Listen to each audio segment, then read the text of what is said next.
आज हम बात करने वाले हैं बाप्पा के बारे में, हमारे प्यारे गणपति बाप्पा। तो बात उन दिनों की है जब धन के देवता कुबेर इन्हें अपने धन पर बड़ा घमंड होने लगता है। ये सोचते मेरे पास इतना धन है कि मैं कुछ भी कर सकता हूँ, और सबको वही दिखावा दिखाने के लिए कि उनके पास कितना धन है। उस घमंड में उन्होंने एक भोजन आयोजित किया। उसमें वो सभी देवताओं को बुलाते हैं। वो सभी देवताओं के पास खुद आमंत्रण ले जाते हैं, और वहीं पर वो भगवान शिव, महादेव इन्हें आमंत्रित करने कैलाश पर्वत पर चले जाते हैं। जैसे वो जाते हैं वहां पर भगवान शिव को वो आमंत्रण दे देते हैं। अब यहां पर भोज की तैयारी शुरू हो जाती है। ये तैयारी जोरों शोरों से की जाती है। कुबेर पूरा ध्यान रखते हैं कि कुछ कमी ना रह जाए, पर उनकी वो देने की भावना गलत थी। उसके पीछे स्वार्थ था। उन्हें तो बस दिखावा करना था। अपने पैसे के घमंड में वो बाकी सब देवताओं को तुच्छ देखने लगे। उन्हें ऐसे आमंत्रित किया जाने लगा जैसे कि उन पर कुछ उपकार किए जा रहे हो। अब भोजन की तैयारी पूरी हो जाती है। सभी देवता अपने अपने स्थानों से उस भोजन को ग्रहण करने के लिए निकल पड़ते हैं।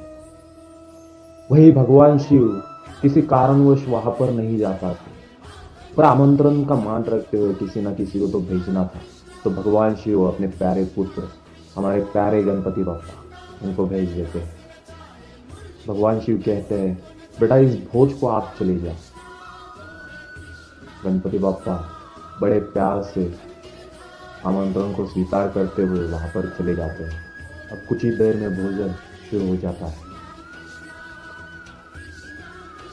और जैसे ही गणेश जी भोजन शुरू कर देते हैं, धीरे धीरे वो पूरा भोजन समाप्त कर देते हैं।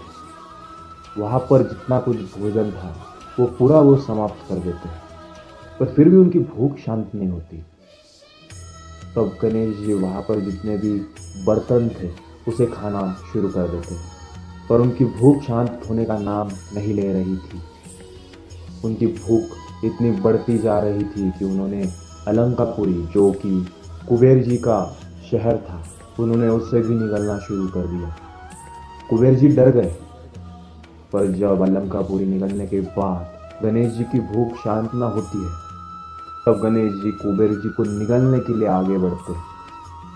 कुबेर जी डर के मारे वहां से भाग खड़े होते हैं और जाकर भगवान शिव के चरणों में उनकी शरण लेते हैं और उन्हें सब कुछ बता देते हैं।